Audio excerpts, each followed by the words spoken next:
வணக்கம் ஃப்ரெண்ட்ஸ். இன்றைக்கி மீண்டும் நம்ம தமிழ் டிலைட் ரிவ்யூவில் உங்களை மீட் பண்ணது ரொம்ப ரொம்ப சந்தோஷம். இன்றைக்கி நம்ம ஒரு மிக மிக முக்கியமான படம். தமிழ் இண்டஸ்ட்ரி வச்சுக்கலாம், தெலுங்கு வச்சுக்கலாம், ஏன் ஹிந்தியில் இப்போ ஒரு மார்க்கெட் எதிர்பார்த்துட்ருக்காரு. ஸோ ஹிந்தி கூட ஒரு இம்பார்ட்டண்டான படம் தான். அது வந்து கேம் சேஞ்சர். ஆனால் எனக்கு தெரிஞ்சு இந்த படம் வந்து கேம் சேஞ்சர் மாதிரி தெரியல, மன்னிக்கணும், இது வந்து ஒரு கேம் டேஞ்சர் தான். இந்த ரிவ்யூ நான் பண்ணுறது முன்னாடி ஒரே ஒரு டிஸ்க்ளைமர் மட்டும் நான் போட்டுக்கிறேன். சரி, நார்மலாக நம்ம தமிழ் டைரக்டரோட நோக்கம் வந்து என்னென்னா, ஒரு படம் நல்லாயிருக்கு, நல்லா இல்லை, நல்ல படங்கள் மட்டும் தான் நான் வந்து ரிவ்யூ பண்ணுவோம். இல்லை ஒரு படம் வந்து ரொம்ப மோசமாக இருக்குது, ரொம்ப மொக்கையாக இருந்ததுன்னா அந்த படத்தை பற்றி நம்ம ரிவ்யூ பண்ண மாட்டோம், பேசவும் மாட்டோம், இல்லைங்களா? அது உங்களுக்கே தெரியும். நான் போட்டிருக்க எல்லா ரிவ்யூலும் ஆல்மோஸ்ட் இப்போ 42 ரிவ்யூஸ் போட்டிருக்கேன், 43.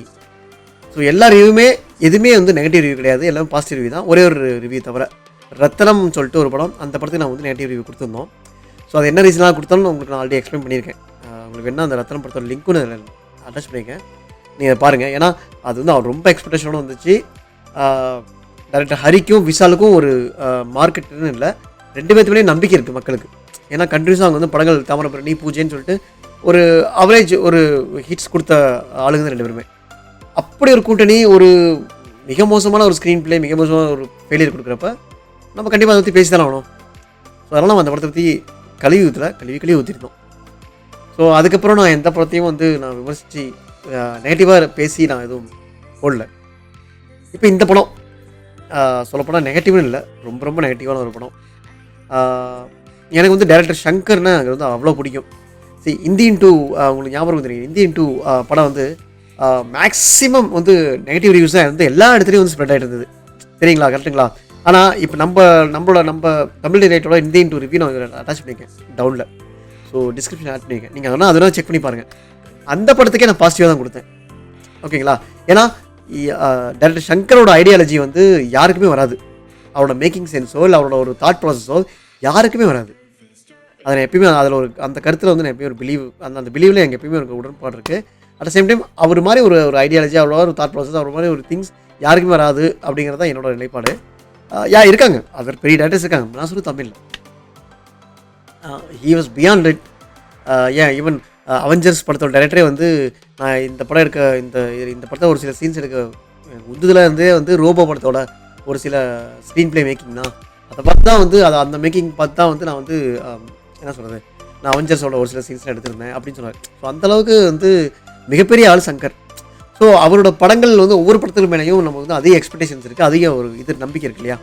ஸோ ஆனால் அந்த எக்ஸ்பெக்டேஷன் நம்பிக்கையை வந்து சங்கர் வந்து நம்மளை தகர்க்கிறப்ப நம்மளுக்கு ஒரு கோபம், ஒரு விதமான ஒரு ஆக்ரோஷம் வரும் இல்லையா?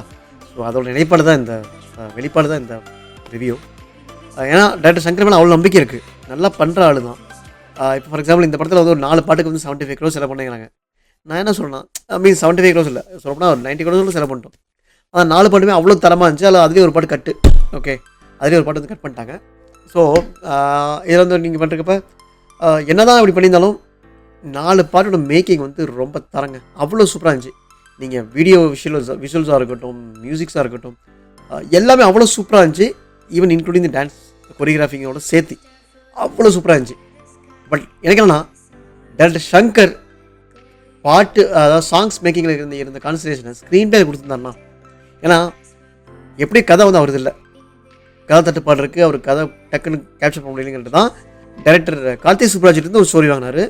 அந்த ஸ்டோரியை தான் வந்து திரைக்கதையாக பிளெண்ட் பண்ணி ஸ்கிரிப்டலைஸ் பண்ணி என்ன சொல்கிறது, கேம் சேஞ்சர் எடுத்திருக்காரு. ஸோ கதை உங்களுக்கு கிடையாது, அட்லீஸ்ட் ஸ்க்ரீன் பிளேவாவது ப்ராப்பராக நீங்கள் எடுத்துக்கலாங்கிறது என்னோட நம்பிக்கை. ஒவ்வொரு படத்தோட பின்னாடியும் வந்து ஒவ்வொரு என்ன சொல்கிறது, கிட்டத்தட்ட ஒரு 1000 குடும்பம் 5000 குடும்பம் வாழ்ந்துட்டுருக்கு, நிறைய பேர் இருக்காங்க. அந்த ஸோ அந்த உழைப்பை வீணடிக்கூடாது இல்லையா? அவங்களோட உழைப்பு வந்து வீணாமல் போகணும். பட் இந்த படத்தில் பார்க்குறப்ப எல்லாமே வீணாக போன மாதிரி தான் இருக்குது. இந்த படம் தெலுங்கில் வந்து நல்லா போகுங்கிறாங்க, பட் ஆனால் அந்த வாட் பேசிஸில் தெலுங்கில் போகும். ஸோ ஷங்கர் வந்து நீட வெரி குட் ஸ்ட்ராங் கம்பேக்குங்க. இன்னமும் எனக்கு அவர் மேலே நம்பிக்கை இருக்குது, அவர் வந்து ஒரு பெரிய ஸ்ட்ராங் கம்பேக் கொடுக்கணும். இப்போ அடுத்து வேல்பாரி தான் என்னோட அடுத்த ப்ராஜெக்ட் சொல்லியிருக்காரு, பட் அதுலேயாவது கொஞ்சம் ப்ராப்பராக என்னோட பண்ணணும். இந்த வருஷம் பாசிட்டிவ்னு பார்த்தீங்கன்னா, தமிழோட மியூசிக்ஸ் பிஜிஎம் அவ்வளோ சூப்பராக இருந்துச்சு, எங்கேயுமே தொய்வு இல்லை, எங்கேயுமே இது இல்லை. படம் எங்கெல்லாம் டெவலப் தான், அங்கெல்லாம் நல்ல மியூசிக் கொடுத்தாரு, நல்ல பிஜிஎம் கொடுத்தாரு. அஞ்சலியோட பர்ஃபார்மன்ஸ் நல்லா இருந்தது. தென் ராம்சரண் நீங்கள் சொல்லவே வேணாம், அவ்வளோ சூப்பராக பண்ணியிருந்தார். மிக மிக அருமைங்க ராம்சரணோட பர்ஃபார்மன்ஸ். பட் என்ன அவரோட இது வந்து இந்த மாதிரி இதெல்லாம் வேஸ்ட்டாக போகுதுங்கிறது தான் எனக்கு வருத்தம். அதுக்கப்புறம் எஸ்ஜே சூர்யா வந்து சங்கர் படங்களில் வில்லலாம் பண்ணிட்டு இருக்காரு. இந்தியன் 2 பண்ணார், இப்போ இந்த படம் பண்ணியிருக்காரு. இது கூட நிறைய படங்கள் வில்லலாம் பண்ணியிருக்காரு. பட் ஆனால் நல்ல ரோல். அவர் ஜெயராம் இவங்களாம் நல்ல ரோல்ஸ் பண்ணியிருக்காங்க. ரொம்ப சூப்பராக இருந்துச்சு. சமுத்திரக்கனி ஒரு சைட் சப்போர்ட் கேட்டிருந்தாலும் அந்த கேரக்டர் வேறு நினச்சிருந்தாலும் நல்லா தான் இருக்கும். ஸோ அதில் அந்த கேரக்டர் அதிக பாதிப்பு உண்டு பண்ணாது. கேரா துவானி ஆஸ் யூஷுவல் ஒரு ஹீரோயின் படத்தில் என்னென்ன ரோல் பண்ணுவாங்களோ அந்த ரோல் தான் பண்ணியிருக்காங்க. டான்ஸு, சும்மா ஒரு ஹக்கிங் இந்த மாதிரி தான் ஜஸ்ட் பண்ணியிருக்காங்க. ஒரு சில கிளாமரிக்கல் சீன்ஸும் இருக்குது. ஏன்னா சங்கர் படம் தவிர்க்க முடியாதுன்றது கமர்ஷியல் எலிமெண்ட்க்கு சொல்லுவார். அப்படின்னா நம்ம ஏன் அப்படின்னு கேட்டோம்னா வேற என்னங்க, இந்த படத்தை பற்றி அதிகமாக சொல்கிறதுக்கு ஒன்றும் இல்லை. எனக்கு வந்து ரொம்ப ரொம்ப ரொம்ப ரொம்ப டிசப்பாயிண்டடான ஒரு படம் சங்கர் கெரியரில். எனக்கு பாய்ஸே ரொம்ப பிடிச்ச படம் தான். நிறைய பேருக்கு பாய்ஸ் ரொம்ப பிடிச்ச படம். சங்கர் வந்து மிகப்பெரிய டைரக்டர், அவர் ஒரு லெஜண்ட். கண்டிப்பாக அவர் வந்து திரும்ப நல்ல ஒரு ஸ்கிரிப்டோட வருவார்னு எனக்கு நம்பிக்கை இருக்குது. நம்ம சுற்றி இருக்கிற மக்களுக்கும் நம்பிக்கை இருக்கும். கேம் செஞ்சால் அவ்வளோதாங்க, கேம் டேஞ்சர் ஆகிடுச்சு. முடிஞ்ச வரைக்கும் எனக்கு தெரிஞ்சு நீங்கள் அவாய்ட் பண்ணலாம். பட் ஸ்டில் நீங்கள் போய் பார்க்கணும்னா தியேட்டரில் பாருங்கள். மேற்கொண்டு அடுத்த ஒரு நல்ல படத்தை ரிவ்யூ உங்களுக்கு மீட் பண்ணுறேன். ஆன்டில் தென் வணக்கங்க.